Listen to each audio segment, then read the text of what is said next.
Now we have January 13th. We're going to pay $17,000 to settle an account payable.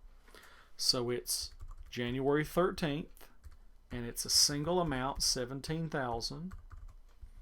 Now it says that we're going to pay cash to settle an account payable. Now what's interesting is, go back and find that account payable.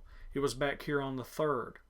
See how on the 3rd, when we bought that office equipment and those office supplies and we charged it, it created that liability for $17,000. Well, now that liability is going to be settled. So whereas that was a credit up there, down here, accounts payable will actually be a debit. And by debiting accounts payable, that resolves it. And how are we going to pay for it? With cash. So cash will be the credit. So I'll debit accounts payable $17,000, credit cash $17,000, and that shows that I've spent the money, and at the same time I have settled the liability. I've settled my obligation on that one.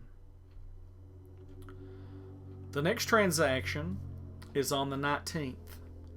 We're going to pay $7,000 cash for the premium on a 12-month insurance policy. So this is occurring on the 19th. The amount involved is $7,000, and it's a single amount, so we'll put it twice. Now we had a transaction very similar to this earlier. Earlier when we had one like this, we were prepaying rent. This time we're doing the same thing, except it's insurance. So what I'll do is I'll debit prepaid insurance. That'll be a debit. And I'm paying for that with cash. So cash will be a credit. So that would be the proper way to record that transaction. Then on January the 22nd, the next transaction received $5,000 from a client, but this is for services that were completed on January the 9th. So this transaction is occurring on the 22nd, and the amount of money involved is $5,000, a single amount, so I'll put it twice as a debit and a credit.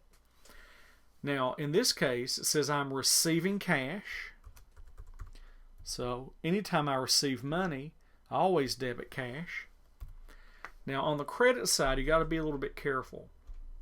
If you go back and look at the transaction, it says received $5,000 from a client for services completed. Well, whenever someone sees that services completed, a lot of people think that they should put this to revenue. Well, you shouldn't. You've already recorded the revenue. You recorded the revenue back on January the 9th. What this is, receiving this $5,000, that is the account receivable. So I actually want to credit accounts receivable to show where that account receivable has been settled. In fact, if you back up and look at it, up here on the 9th, we debited accounts receivable. They owe us the money, so it makes sense that down here when they paid us the money, we turned around and credited that. So that removes it. So that's the way that is recorded. The next transaction is on the 25th. Completed work for another client on credit, $10,000. So it's occurring on the January 25th. The amount involved is $10,000. And we know exactly what to do. We had a very similar transaction to this one earlier. Whenever we complete work for a client on credit, that means they owe us. So we're going to debit accounts receivable. We're going to credit service revenue. So after a while, you start to even have journal entries that are similar to ones that you've already done. The next transaction on January the 28th, Adams withdrew $3,000 cash for personal use. So this is on the 28th. It is $3,000. Now, if they're taking cash out of the business, I know that cash has to be a credit because my money's being taken out. It's gone. But what should I debit? Well, remember, anytime the owner takes money out for personal use, that always goes to withdrawals. So it goes to G. Adams withdrawals as a debit. The next transaction on the 29th purchased $500 additional office supplies on credit. So January 29th, the amount involved in this case was $500. And what are we purchasing here? Some office supplies.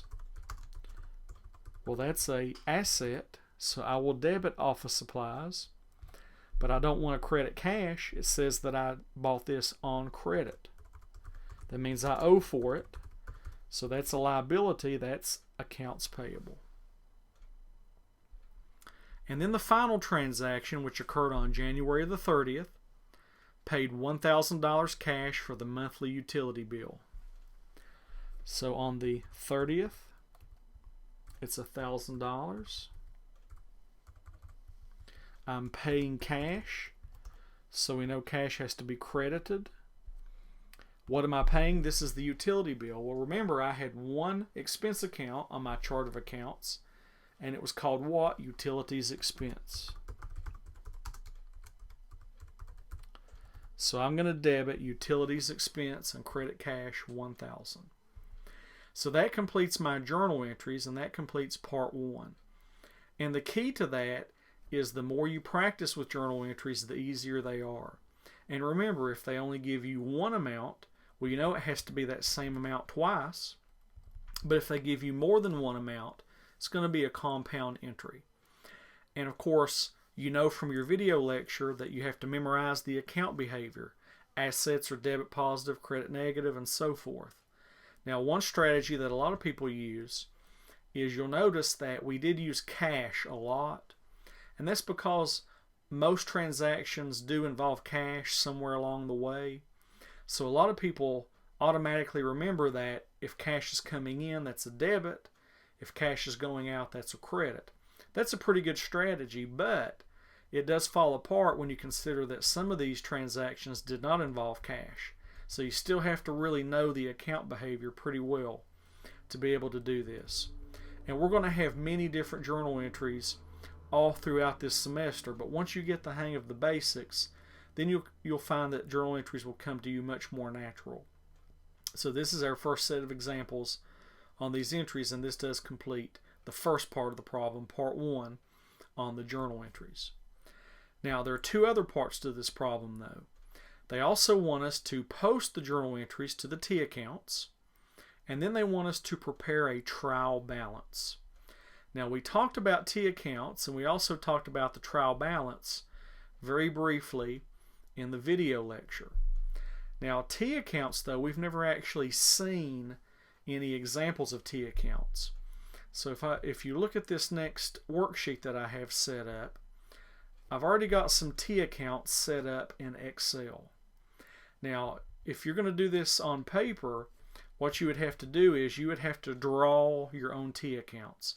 And it's real simple. You just draw a giant letter T and you put the title of the account at the very top. And of course, we're going to have a T account for every account on the chart of accounts. So you'll see I have one set up for cash, accounts receivable, office supplies, prepaid insurance, prepaid rent, office equipment, accounts payable, G. Adams capital, G. Adams withdrawals, service revenue, and utilities expense. So the very same accounts that were on that chart of accounts, you see those here on the T accounts. There's a T account for every single one of those. And like I said, just on your own paper, or you could even set this up in Excel. In fact, I'm going to post a T account template on the website, but it's just a giant letter T with the account at the top.